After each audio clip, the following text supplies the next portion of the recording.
আল্লাহুম্মা সাল্লি আলা সাইয়্যিদিনা মুহাম্মাদ ওয়া আলা আলিহি ওয়া সাহবিহি ওয়া সাল্লিম। হ্যালো এন্ড আসসালামু আলাইকুম মাই লাভলি ইউটিউব ফ্যামিলি। কেমন আছেন আপনারা সবাই? আই হোপ আপনারা সবাই খুব বেশি ভালো আছেন এবং আপনাদের রমজানও খুব ভালো কাটছে। আমিও আলহামদুলিল্লাহ আল্লাহর রহমতে বেশ ভালো আছি আমার পরিবার নিয়ে। সবাইকে নতুন আরও একটি ব্লগ দেখার আমন্ত্রণ জানিয়ে আজকের ব্লগটি শুরু করছি। আজকের দিনটি ছিল 1 মার্চ শনিবার, প্রথম রমজান।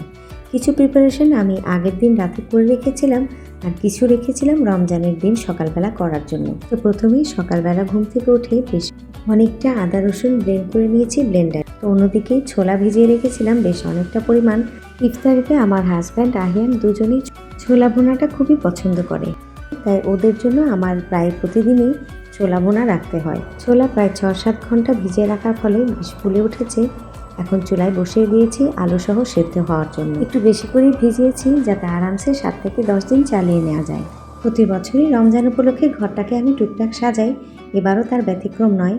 ঘর সাজানোর কিছু ডেকোরেটিভ ম্যাটেরিয়ালস আমি আগে থেকেই অনলাইনে অর্ডার করে রেখেছিলাম, কিছু টেমো থেকে আর কিছু হোমবক্স থেকে। রমাদান স্পেশাল টেবিল রানার আর এই কুশন কাভার দুটো নিয়েছিলাম টেমো থেকে। আমার বেবিরা এখনও ঘুমে রয়েছে, ওরা ঘুমে থাকতে থাকতে আমি ঘর গোছানোর কাজটা শেষ করে ফেলতে চাই। তার কারণ বাচ্চারা উঠে গেলে তাদের কাজ করতে করতে আমি এতটাই ব্যস্ত হয়ে যাই, ঘরের কাজে আর একদম মন দিতে পারি না। আসলে কি জানেন, 3 বাচ্চার মা হিসেবে বেবিদের কাজগুলো ঠিকভাবে করাই আমার ফার্স্ট প্রায়োরিটি। এরপর নিজের জব মেনটেন করে ঘরের কাজ সামলিয়ে, যদিও হাজব্যান্ড অনেকখানি হেল্প করে, তারপরও সব কিছু 100% পারফেক্টলি মেনটেন করা আসলেই ডিফিকাল্ট। রমজান মাস সংযম, আত্মশুদ্ধির, রহমত ও বরকতের মাস, তাই এই মাসে আমাদের বেশি বেশি আল্লাহর সন্তুষ্টি অর্জনের জন্য চেষ্টা করা উচিত। আমি অনেক রকম প্ল্যান করি সারাদিন, নামাজটা ঠিকভাবে পড়বার জন্য, কোরআনটা চর্চা করার জন্য, যাতে সব কিছু মেটিকুলাসলি মেনটেন করতে পারি। বাট অনেক সময় ঠিক মন মতো পেরে উঠি না জানেন।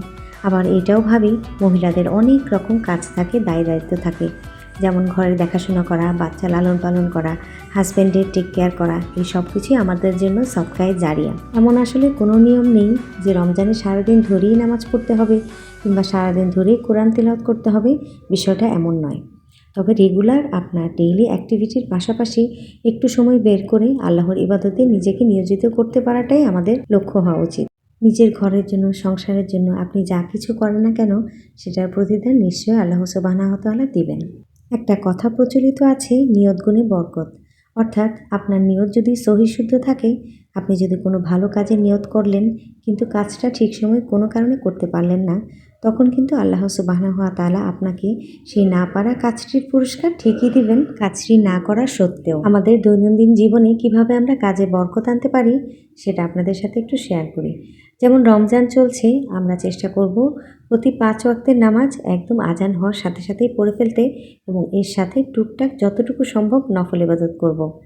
এক হাদিসে বলা হয়েছে, প্রতিদিন কোনো ব্যক্তি যদি 15 রাকাত নফল কিংবা সুন্নত ইবাদত করেন, তার ফরজ ইবাদতের পাশাপাশি জান্নাতে তার জন্য একটি ঘর তৈরি করা হয়। সুবহানাল্লাহ। প্রতিদিন রুটিন করে ফরজ নামাজের পর একটু কোরআন তেলাওয়াত করব, সেটা যতটুকু সম্ভব। প্রতিদিনের regular day to day activity, যেমন ঘুম থেকে ওঠার দোয়া, ঘুমাতে যাওয়ার দোয়া, বাথরুম থেকে বের হওয়ার দোয়া, বাথরুমে যাওয়ার দোয়া, খাওয়ার আগে দোয়া, এসব দোয়া আমরা রেগুলার প্র্যাকটিস করব। এতে করে আমাদের বাচ্চারাও সেই দোয়াগুলো শিখে যাবে। আল্লাহ সুবহানাহু ওয়া তাআলার নিকট সেই আমল সব থেকে বেশি প্রিয় যেটা পরিমাণে কম বাট আমরা নিয়মিত করি। তো যাই হোক, এরই মধ্যে ঘড়িতে সকাল গড়িয়ে দুপুর, বাচ্চারাও উঠে গেছে, তাদেরকে ঝটপট নাস্তা করিয়ে চলে এসেছি ইফতার তৈরি করতে। ছোট দুজন তো একদমই ছোট, তারা তো আর রোজা রাখতে পারে না। তাদেরকে নাস্তা করানো, দুপুরের খাবার খাওয়ানো, সে যে কী এক ঝামেলার কাজ, যা বলার কথা নয়। আমার মাঝে মাঝে মনে হয় বাচ্চাদের খাওয়ানোর থেকে যুদ্ধ জয়ও অনেক বেশি সহজ। তো কী আর করা, এইরকম কঠিন একটা কাজ দিনের মধ্যে 2 থেকে 3 বার প্রতিনিয়তই আমি করে চলেছি, শুকর আলহামদুলিল্লাহ। আমি তৈরি করছিলাম সমোসা আর স্প্রিং রোল। সমোসার আর স্প্রিং রোলের পুর আমি গতকাল রাতেই বানিয়ে রেখেছিলাম। সমোসাটা তৈরি করেছিলাম গরু মাংসের কিমা দিয়ে আর স্প্রিং রোলটা করেছিলাম চিকেন দিয়ে। আমি খুব ঝটপট তৈরি করার চেষ্টা করছিলাম, আর আমার মনে হচ্ছিল ইফতারের টাইম হয়ে যাবে, আমি সময়ে কাভার করতে পারবো না, এবং কিছু জিনিস আমি ফ্রোজেন করে রাখবো, তার জন্য একটু বেশি অ্যামাউন্টেই তৈরি করে নিচ্ছিলাম। এরই ফাঁকে আমি জোহরের নামাজও আদায় করে নিয়েছিলাম। রমজান তো, রমজানের ইবাদতগুলো বিশেষ করে নামাজ ভুলে গেলে চলবে না।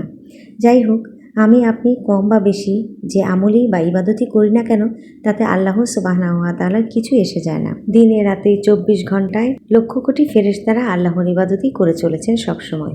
মহান রাব্বুল আলামিন এই মানব জাতিকে সৃষ্টি করেছেন শুধুমাত্র তারই ইবাদতের জন্য।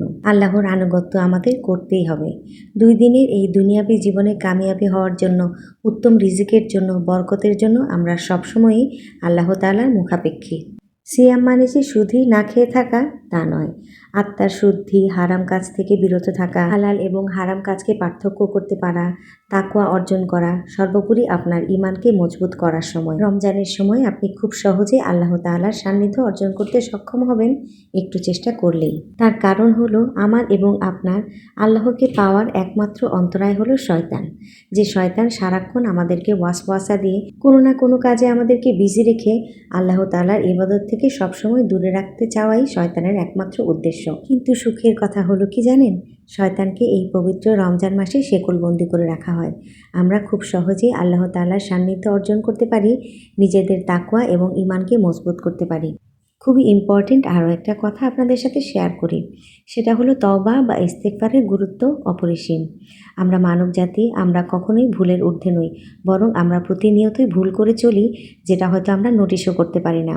আমরা যারা নামাজ পড়ি, যখন আমরা অজু করি, আমাদের অজুটা ঠিকভাবে হয়েছে কিনা, নামাজে আমরা 100% মনোনিবেশ করতে পেরেছি কিনা, আমাদের নামাজটা ঠিকভাবে হয়েছে কিনা, সেটা আমরা কিন্তু জানি না। একটা উদাহরণ আপনাদের সাথে শেয়ার করি। যেমন আমরা যখন কোনো পরীক্ষায় অংশগ্রহণ করি, পরীক্ষায় রেজাল্ট যখন বের হয়, তখন আমরা আমাদের ভুলগুলো বুঝতে পারি এবং ত্রুটিগুলো ঠিক করে পরবর্তীতে হয়তো নিজেদের সংশোধন করে নিতে পারি। কিন্তু এই যে দুনিয়াবী জীবনে আমরা প্রতিনিয়তই আল্লাহর ইবাদত করছি, ছোট আর বড়, রেজাল্ট কিন্তু আমরা এখন পাচ্ছি না। সেটা ভালো হচ্ছে কি মন্দ হচ্ছে, পজিটিভ হচ্ছে, নেগেটিভ হচ্ছে, কোনোটাই আমরা জানতে পারছি না। সেটা আমাদের আমলনামায় জমা হচ্ছে। তো তাই জন্য আমাদের জীবনের ছোট বড় সকল রকম কবিরা সগীরা গুনাহ থেকে মাফ পাওয়ার জন্য আল্লাহ সুবহানাহু ওয়া তাআলার কাছে সর্বদাই তওবা ইস্তেগফারে নিয়োজিত থাকা উচিত। তো যাই হোক, এরই মধ্যে গল্প করতে করতে আমার ইফতার বানানো মোটামুটি গোছানো হয়ে গিয়েছে। এর মধ্যে কিছু জিনিস ফ্রোজেন করে রাখার জন্য ফ্রিজে তুলে রাখলাম। একটা জিনিস আপনাদের সাথে শেয়ার করি, আমি ছোলা রাখার সময় ভুল করে আলুটাও ফ্রোজেন করে ফেলেছিলাম। পরের দিন যখন বের করে রান্না করতে গিয়েছি, দেখি আলু থেকে পানি ছেড়ে সেটা আর রান্না করার একদম উপযোগী নেই। তাই আপনারা কখনোই আলু ফ্রোজেন করতে যাবেন না, শুধুমাত্র ছোলাটাই ফ্রোজেন করে রাখবেন, তাতে কোনো সমস্যা নেই। যাই হোক, এরই মধ্যে আমি ইফতার ভাজাভুজির কাজও শুরু করে দিয়েছি।